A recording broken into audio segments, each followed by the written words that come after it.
Oke, baik. Sebelumnya Assalamualaikum warahmatullahi wabarakatuh. Sini perkenalkan, di sini saya Muhammad Azhar Diaul Haq dengan NIM 20214111 akan menjelaskan tentang pengaruh budaya Jawa, eh, pengaruh budaya Jawa terhadap praktek kejawen dengan ajaran Islam dan kaitan peran Wali Songo dan dengan pendidikan Islam dan pesantren. Lebih condongnya tentang akulturasi budaya Jawa. Oke, yang pertama di sini ada pengaruh budaya Jawa terhadap praktek Islam. Islam di Jawa sendiri berkembang melalui proses akulturasi dan adaptasi yang harmonis. Dengan budaya lokal, ini berarti praktek Islam seringkali dikemas dalam bingkai budaya Jawa, sehingga lebih mudah diterima oleh masyarakat. Di sini ada penerimaan budaya. Peran penyebaran Islam awal seperti yang dilakukan oleh para Wali Songo tidak menolak budaya Jawa secara keseluruhan. Mereka menerapkan prinsip manut miniling banyu, yaitu mengikuti seperti aliran air mengalir. Yang artinya yaitu membiarkan adat istiadat Jawa hidup, tetapi memberinya warna keislaman baru. Nah, berikutnya ada contoh akulturasi. Ada seni, ritual, arsitektur, etika. Yang pertama ada seni. Seni itu ada wayang kulit, gamelan yang dijadikan menjadi media dakwah yang syarat pesan-pesan Islam yang dilakukan oleh Sunan Bonang. Misalnya menciptakan tembang Tombo Ati. Yang berikutnya ada dari ritual. Ritual itu ada yang namanya sebuah upacara tradisional Jawa seperti sesajen. Sesajen ini diganti atau disesuaikan menjadi kenduri atau selamatan. Selamatan yang biasa dilakukan oleh kita-kita yang seperti syukuran yang dibaluri oleh doa-doa keislaman. Yang berikutnya ada arsitektur. Nah, di dalam arsitektur ini itu terdapat masjid-masjid tua, khususnya di Pulau Jawa ini ya, seperti Masjid Agung Demak atau Menara Kudus, yang memiliki arsitektur yang memadukan unsur Jawa, Hindu dengan fungsi masjid.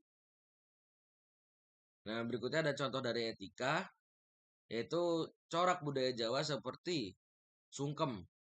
Sungkem itu bisa dibilang sebagai sujud hormat kepada orang tua yang biasanya kita lakukan di Hari Raya Idul Fitri. Sungkeman, salam-salaman, tetapi dipertahankan sebagai bentuk penghormatan, bukan sebagai apa ya? Bukan sebagai bentuk kayak gila tahta atau apa enggak. Tapi sungkeman ini dijadikan sebagai bentuk penghormatan dan pengamalan syariat berbakti. Yang berikutnya adalah kaitannya konsep kejawen dengan ajaran Islam. Kejawen sendiri ialah aliran kepercayaan atau pandangan hidup yang berakar pada tradisi dan spiritual Jawa. Seringkali mencampurkan unsur-unsur animisme, dinamisme, Hindu-Buddha, dan Islam. Ada latar belakang konsep kejawen. Istilah kejawen Islam ini muncul sebagai hasil dari perpaduan antara ajaran Islam dengan mistis Jawa setelah keruntuhannya Majapahit dan penyebaran Islam. Berikutnya ada sinkretisme. Sinkretisme itu merupakan percampuran jadi kejawen merupakan percampuran yang unik. Fokus utamanya seringkali pada ilmu kebatinan dan tasawuf Jawa. Kayak kayak orang Jawa tuh kayak percaya lah, misalkan yang masih ada namanya kayak sebuah pegangan, cincin atau apa, kan itu juga termasuk dalam kepercayaan kejawen. Di sini ada perbedaan konsepnya, perbedaan konsep antara ajaran Islam dan kejawen. Dalam ajaran Islam murni, tuh Allah bersifat transenden, tanzih atau suci dan berbeda dari makhluk lain. Dan dalam beberapa konsep kejawen, Tuhan sering dianggap imanen, yaitu berada di dalam diri manusia yang dikenal dengan konsep manunggaling kawula Gusti, yang artinya bersatunya hamba dengan Tuhan. Konsep ini meskipun menyerupai ajaran wahdatul wujud dalam tasawuf, seringkali dianggap menyimpang dari akidah Islam oleh sebagian besar ulama.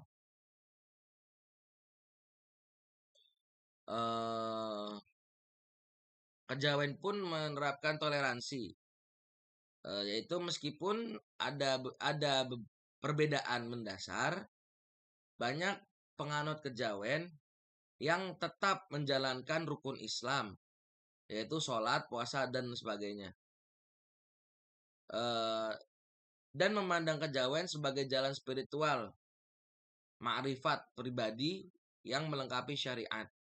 Berarti kalau dijelaskan itu, jadi kejawen itu bukan pegangan mereka, tapi pegangan mereka itu tetap Islam, tapi ditambahi oleh unsur kejawen untuk melengkapi syariat keagamaan yang mereka percaya.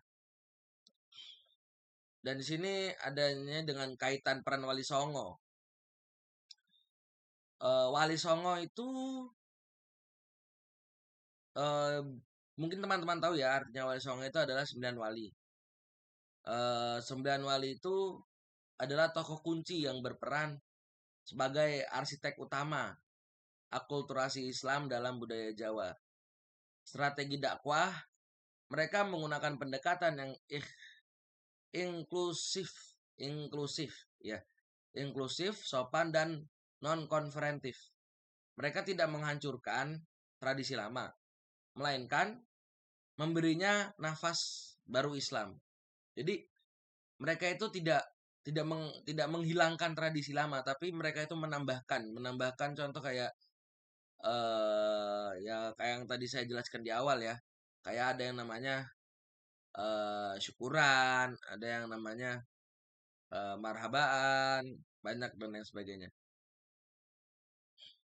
Nah, di sini Wali Songo itu menggunakan metode utama yang berfokus kepada seni budaya, pendidikan, arsitektur, ekonomi dan sosial. Nah, di sini ada seni budaya menggunakan konsentrasinya menggunakan kesenian.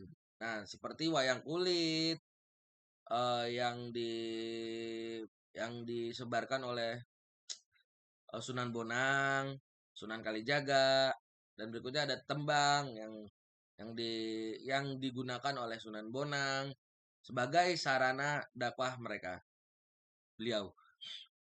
Berikutnya ada pendidikan, yaitu mendirikan sebuah pesantren yang dilakukan oleh Sunan Ampel, Sunan Gresik sebagai pusat yang dilakukan sebagai pusat untuk pengajaran Islam.